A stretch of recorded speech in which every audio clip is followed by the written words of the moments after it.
बहुत पुरानी बात है। एक नदी के किनारे एक विशाल वृक्ष था। उस वृक्ष पर कई पक्षी रहते थे। दिन में वे भोजन की तलाश में जंगल में जाया करते और शाम को पेड़ पर स्थित अपने अपने घोंसलों में लौट आते। यही उनका दिन क्रम था। एक दिन एक अंधा हंस वहां आया। वह वृद्ध हो चला था। पक्षियों ने उसे दया भाव दिखाते हुए आश्रय दे दिया। पक्षी जब भोजन की तलाश में जाते तो हंस के लिए भी भोजन ले आते थे। बदले में वह उनके बच्चों की देखभाल कर दिया करता था। इस तरह हंस को बिना मेहनत करे भोजन मिलने लगा और पक्षी भी अपने बच्चों की तरफ से निश्चिंत होकर भोजन की तलाश में दूर दूर तक जा पाते थे।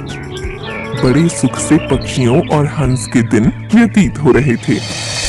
एक दिन कहीं से एक बिल्ली उस जंगल में आई। इधर उधर भटकते हुए जब वह उस पेड़ के पास से गुजरी तो उसकी नजर पक्षियों के अंडों और बच्चों पर पड़ी। उसके मुंह में पानी आ गया। वह उन्हें खाने के लिए पेड़ पर चढ़ी तो पक्षियों के बच्चे अपने बचाव के लिए शोर मचाने लगे। शोर सुनकर हंस चिल्लाकर बोला, कौन है?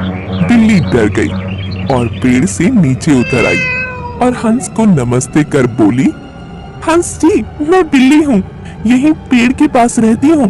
जंगल के पक्षियों से मैंने आपकी बहुत प्रशंसा सुनी है, इसलिए दर्शन हेतु चली आई। कृपया मेरा प्रणाम स्वीकार करें। जानता था कि बिल्ली पक्षियों के बच्चों के लिए खतरा है। बिल्ली समझ गई कि भले ही हंस अंधा और बूढ़ा क्यों ना हो, उसके रहते पक्षियों के अंडों और बच्चों पर हाथ साफ करना असंभव है। वह किसी तरह अपनी चिकनी चुपड़ी बातों से उसे विश्वास में लेने का प्रयास करने लगी। वह बोली, हंस जी, मैं जानती हूँ कि आपको मुझ पर शक है। आपको लगता है कि मैं पक्षियों के बच्चों को अपना भोजन बना लूंगी, किंतु भरोसा करें, ऐसा नहीं है। एक दिन एक महात्मा से मिलने के बाद मैंने मांस खाना छोड़ दिया है। मैं पूर्णतः शाकाहारी बन गई हूँ और अपना समय मैं दूसरों की मदद करने में लगाती हूँ। आपकी प्रशंसा सुनकर आपके सानिध्य में कुछ दिन व्यतीत करने का विचार कर आपके पास आई हूँ। कृपया मुझे अपने चरणों में स्थान दें। हंस उसकी चिकनी चुपड़ी बातों में आ गया और उस पर विश्वास कर बैठा।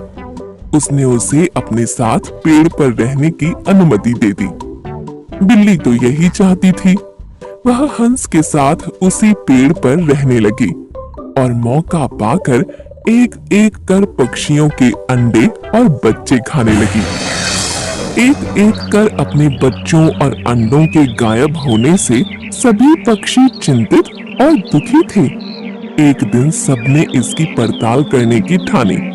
जैसे ही बिल्ली को इस बात का अंदेशा हुआ, वो पेड़ छोड़कर भाग गई। इधर पड़ताल करते हुए पक्षियों ने जब पेड़ के कोटर में झांका तो उन्हें वहां ढेर सारे पंख पड़े हुए दिखाई दिए। उन्हें लगा कि हंस ने ही उनके बच्चों को खा लिया है। वे सभी गुस्सा हो गए और चोंच मार मार कर बूढ़े हंस को मार दिया। बिल्ली पर विश्वास कर बेचारा हंस व्यर्थ में ही अपने प्राणों से हाथ धो बैठा।